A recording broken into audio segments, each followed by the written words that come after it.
Moldova ই visa বা visit ভিসার ক্ষেত্রে আমরা যেভাবে আবেদন করি বাংলাদেশি হিসাবে, বাংলাদেশ থেকে দেখেন, বাংলাদেশ থেকে আবেদন করার ক্ষেত্রে কিছু বিষয় আপনাকে চিহ্নিত করতে হবে এবং এর মধ্যে যে রিকোয়ারমেন্টস গুলো আছে সেগুলো আপনাকে লক্ষ্য রাখতে হবে। এখন অনেকে বলবেন যে ভাই রিকোয়ারমেন্টস এর মধ্যে কি কি বিষয়বস্তু তুলে ধরতে হবে।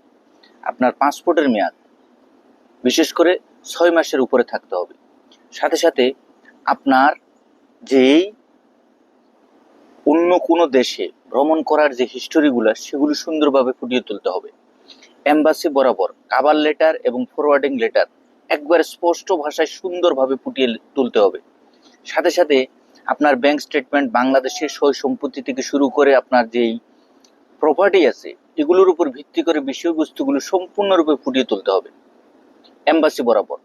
এবং আপনার বর্তমান পরিস্থিতির আলোকপাতে কোন কাজের সাথে জড়িত আছেন, কোন কোম্পানিতে আছেন বা কি ব্যবসার সাথে জড়িত আছেন, বিষয়বস্তু অবশ্যই আপনাকে ওইভাবে সাজিয়ে গুছিয়ে ফরওয়ার্ডিং লেটারের মধ্যে বা কাভারিং লেটারের মধ্যে আপনাকে ওইভাবে তুলতে হবে।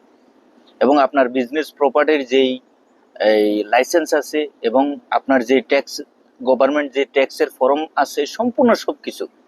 ভিজিট ভিসার ক্ষেত্রে ভাই, একটা ভিজিট ভিসা পেতে হলে যখন অ্যাম্বাসিডর আপনাকে ভিজিট ভিসাটা দিবে, অনেক কিছু তারা ফলো আপ দেয়, অনেক কিছু তারা দেখে জানে শুনে বুঝে এর পরবর্তী পর্যায়ে এক সময় যখন অ্যাপ্রুভ হয়, ওই অ্যাপ্রুভ হওয়াকে কেন্দ্র করে যে বিষয়বস্তুগুলো আপনি জমা দিয়েছেন তার উপর ভিত্তি করে কিন্তু অ্যাপ্রুভটা দেওয়া হয়।